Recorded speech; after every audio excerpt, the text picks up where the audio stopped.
नमस्कार, मैं हूं आपके साथ प्रगति चतुर्वेदी और आप देख रहे हैं साधना प्लस न्यूज। हिमाचल प्रदेश की तमाम बड़ी खबरों की शुरुआत करेंगे, लेकिन उससे पहले नजर सुर्खियों पर। 16वें दीक्षांत समारोह का हुआ आयोजन। राज्यपाल राजेंद्र विश्वनाथ ने की कार्यक्रम की अध्यक्षता। मुख्यमंत्री जयराम ठाकुर ने आयोजन में की शिरकत।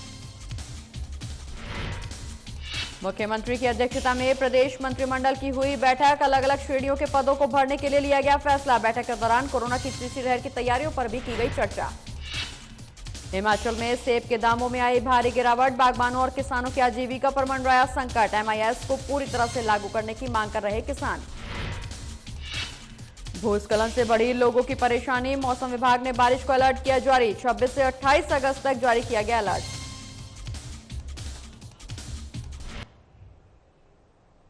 चलिए खबरों की शुरुआत करेंगे, जहां हिमाचल प्रदेश कृषि विश्वविद्यालय पालमपुर का 16वां दीक्षांत समारोह आज कांगड़ा जिले के पालमपुर विश्वविद्यालय के सभागार में आयोजित किया गया, जिसमें राज्यपाल राजेंद्र विश्वनाथ अर्लेकर ने दीक्षांत समारोह की अध्यक्षता की, जबकि मुख्यमंत्री जयराम ठाकुर ने इस मौके पर मुख्य अतिथि के रूप में शिरकत की।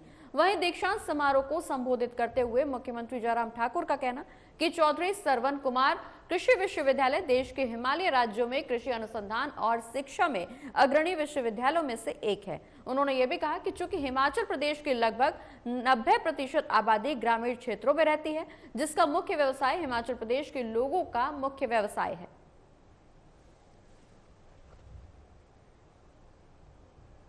हिमाचल प्रदेश की आबादी का लगभग 90% हिस्सा गांव में रहता है और स्वाभाविक रूप से जो गांव में रहने वाला आदमी वो या तो किसान कृषि से जुड़ा है, बागवानी से जुड़ा है, इन दो चीजों से ही ज्यादातर जुड़ा है।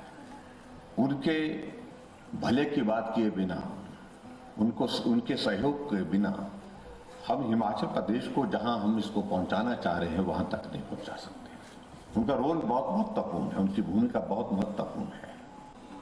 हमारे किसानों की आय दुगनी हो 2022 तक, ये आदरणीय प्रधानमंत्री के एक लक्ष्य है, जिस लक्ष्य को लेकर के उन्होंने बात कही है। काम कठिन, मुश्किल, लेकिन फिर भी उसके बावजूद उन्होंने कहा करना चाहिए, हमको उस दिशा में प्रयत्न करना चाहिए। और इसलिए जो भी कृषि से संबंधित कानून की अगर बात कहें, उस दिशा में कदम उठाया, विरोध हुआ, लेकिन उसके बावजूद भी जो किसानों के हित में है वो करने की ठान ली और आगे बढ़कर के निर्णय लिए। और आज हमें इस बात को लेकर के प्रसन्नता है कि पूरे देश भर में जो ऐसे किसान, छोटे किसान जिनके पास जमीन ज्यादा नहीं है, कम है, कि ये सब छात्रों के लिए है, जो अपने युवा पीढ़ी है अपनी, उनके लिए है। उन्होंने आज जो उपाधि अपने हाथ में ली है, उनके लिए ये कार्यक्रम है। और इस पूरे कार्यक्रम का नाम, कोई विद्यार्थी मुझे बताए क्या बोलते हैं इसको? दीक्षांत समारोह। इसको शिक्षांत समारोह नहीं बोलते। जिन्होंने उत्तरोत्तर कुछ प्रगति की है, जैसे कि शांता कुमार जी ने इसका सपना देखा, एक छोटा सा पौधा लगाया और आज वो केवल वटवृक्ष बना है, ऐसा नहीं, इससे भी बड़ा एक यहाँ वृक्ष बना हुआ है कि जिसके छाया में हम यहाँ आकर पढ़ते हैं। इसलिए मुझे लगता है कि शांता कुमार जी ने एक जो दृष्टिकोण हमको दिया, ये उन्होंने उस समय 45 साल पहले जो एक दृष्टि संजोगी थी, उस दृष्टि को हमको आगे बढ़ाने की आवश्यकता है। बढ़ते हैं आगे, जहां आज मुख्यमंत्री जयराम ठाकुर की अध्यक्षता में प्रदेश मंत्रिमंडल की बैठक आयोजित की गई। शिक्षा विभाग में ड्राइंग शिक्षकों के 820 पदों पर, वहीं शारीरिक शिक्षा के 870 पदों सहित शिक्षकों की कई अलग अलग श्रेणियों के 4000 पदों पर भरने का फैसला लिया गया।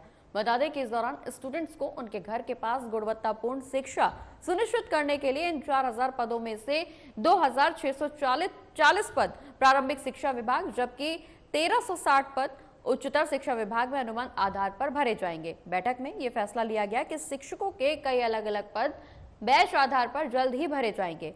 बैठक के दौरान राज्य में कोविड-19 की स्थिति और संभावित तीसरी कोरोना की लहर से प्रभावी तरह से निपटने की तैयारियों पर भी प्रस्तुति दी गई।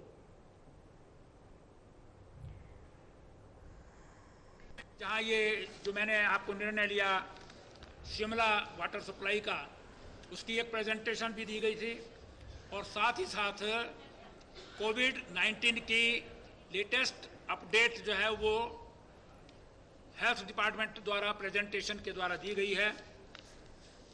पिछले दिनों में जो एक अपसर्ज हिमाचल प्रदेश में हो रहा था उसमें जो है वो ब्रेक लगी है। पहले जो 2500 से ऊपर जो है आंकड़ा पहुंच गया था वो घट करके अब 2000 पर पहुंच गया है और डेली जो मॉनिटरिंग की जा रही है उसमें एक्टिव केसेस की जो संख्या है वो कम हो रही है और रिकवरी की संख्या जो है वो ज़्यादा हो रही है।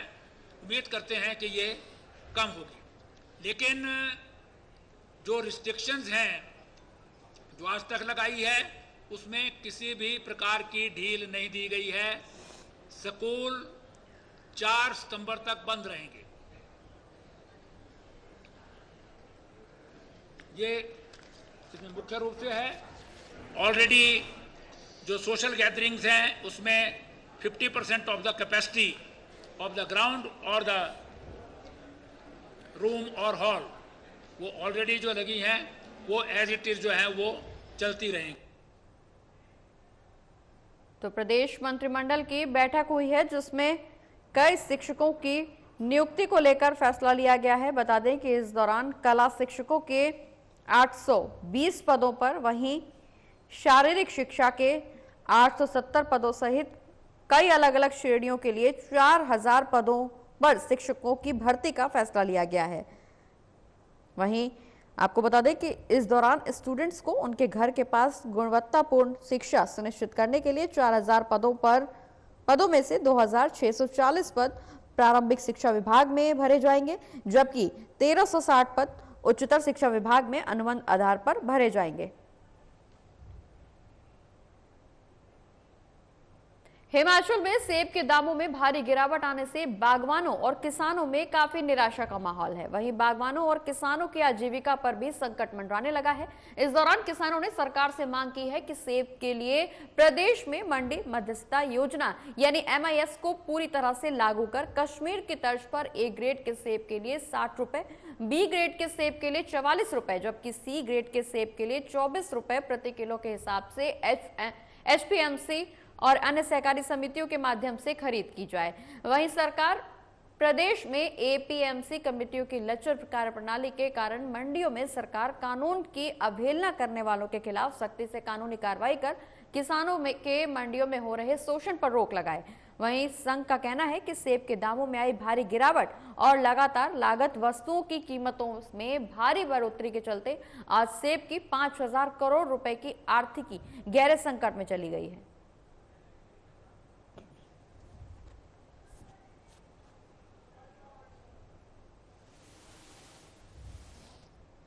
हिमाचल प्रदेश का सेब बागवान जो है आज बहुत परेशानी में पड़ चुका है और पिछले 15 दिन में सीधे ही जो है 1000 से 1500 रुपए की मार्केट सीधी क्रैश होगी और उसका नुकसान जो है इस 5000 करोड़ की आर्थिकी पे पड़ना निश्चित रूप से जो है ये तय है। और जैसे कि बागवान जो है पहले ही ओलावृष्टि और अकस्मात जो बर्फबारी पड़ी थी अप्रैल के आखिर महीने के आखिर में, उसकी वजह से बहुत नुकसान हिमाचल प्रदेश के बागवानों ने पहले ही झेला, लेकिन अब उम्मीद लगाए थे कि मंडी जो है इस वर्ष ठीक रहेगी। इसके साथ ही जो है दाम बहुत बढ़ गए थे, खासकर पेटियों के दाम 10 से 15 रुपए बढ़ गए और आपका ट्रांसपोर्टेशन बढ़ गई तेल बढ़ने के कारण। इसके अलावा मंडियों में जो पहले 10 रुपए लेबर के लिए जाते थे वो 20 रुपए, कई जगह तो 25-25, 30-30 रुपए लिए जा रहे हैं। कॉस्ट ऑफ प्रोडक्शन जो है बागवान की बहुत ज्यादा बढ़ गई, लेकिन मंडी इस तरह क्रैश हो गई है कि बागवान जो है बहुत ही बुरी तरह से परेशान है। और जो आपने कहा है कि इसके कारण क्या है, कि मंडी घटने का कारण क्या है, मंडी घटने के बहुत सारे कारण हैं।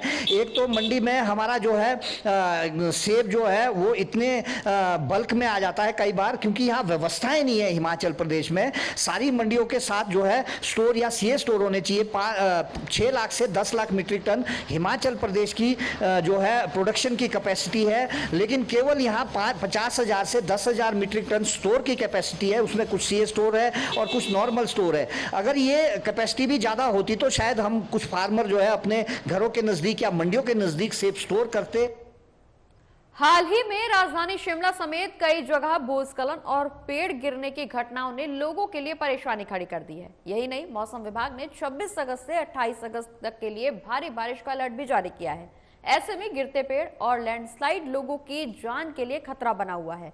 इन सभी चीजों को देखते हुए शहरी विकास मंत्री सुरेश भारद्वाज ने कहा है कि एनवायरमेंटल इम्पैक्ट असेसमेंट के लिए मुख्यमंत्री ने आदेश जारी कर दिए हैं। उन्होंने ये भी बताया कि यंग हिमालयन में विकास के लिए सड़क और आधारभूत ढांचे के निर्माण में सेटलमेंट होने में वक्त लगता है। भविष्य में इन्हें वैज्ञानिक तौर पर कैसे रोका जा सकता है, इसके लिए सरकार वाजिब कदम उठाएगी। जो तो लैंडस्लाइड,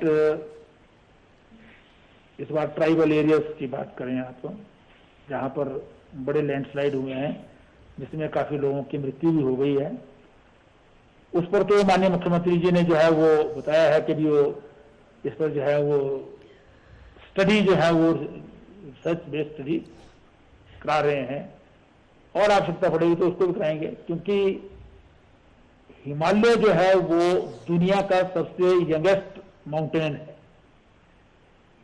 तो इसलिए अभी इसमें सेटलमेंट की स्टेज पर हो सकता है। जो इस बार की स्लाइड हुए हैं, पत्थर गिर गए हैं। और हिमाचल प्रदेश में युवा कांग्रेस भी प्रदेश में होने वाले उपचुनाव को लेकर सक्रिय है। वहीं कांग्रेस पार्टी भी युवाओं में चुनावों को लेकर बड़ी जिम्मेदारी सौंप रही है, जिसके चलते अब जगह जगह युवा कांग्रेस के सम्मेलन भी आयोजित किए जा रहे हैं। बता दें कि आज जिला मुख्यालय कुल्लू के ढालपुर के अटल सदन में भी कुल्लू जिला युवा कांग्रेस का सम्मेलन आयोजित किया गया। इस सम्मेलन में युवा कांग्रेस के प्रभारी अमनप्रीत सिंह लाली समेत कई लोग शामिल हुए। जी एक्चुअली में क्या है कि व्हाट आई फील, मैं जो फील करता हूँ कि लड़कों में जोश बढ़ा है। और हम लोग जब दिल्ली में विधानसभा लोकसभा घेराव करते हैं या वहाँ पे होता है तो वहाँ पे हम लोग जोश भरते हैं लोगों में ऐसा। बट मैं हिमाचल में आके ये फील कर रहा हूँ कि हिमाचल के यंगस्टर्स बड़े ही मतलब पुशिंग हैं और जोश है और उनको बार बार रोकना पड़ा। बट मैं उनकी फीलिंग समझता हूँ, उनकी भावना समझता हूँ कि जिस लीडर के साथ आए हैं वो उसको प्रेजेंट भी करना चाह रहे थे और अपनी उपस्थिति भी दर्ज करना चाह रहे थे। सबसे पहले तो मैं पिछले कल जो हिमाचल प्रदेश युवा कांग्रेस का हम में है राजीव युवा सम्मेलन हुआ था, उसके लिए हिमाचल प्रदेश के तमाम युवा कार्यकर्ताओं का मैं धन्यवाद करना चाहता हूं और उनको बधाई देना चाहता हूं कि एक सफल एक सम्मेलन आप लोगों की मेहनत के बदौलत हुआ है। उसके लिए तमाम युवा साथी बधाई के पात्र हैं। और साथ ही साथ मैं बताना चाहूँगा कि अभी जो आज की जो बैठक थी इसमें मुख्य तौर पर अखिल भारतीय कांग्रेस कमेटी के सचिव और हिमाचल प्रदेश कांग्रेस कमेटी के सह प्रभारी संजय दर्जी उपस्थित रहे। और इसी के साथ इस बुलेटिन में फिलहाल इतना ही। आप देखते रहिए साधना प्लस न्यूज। नमस्कार।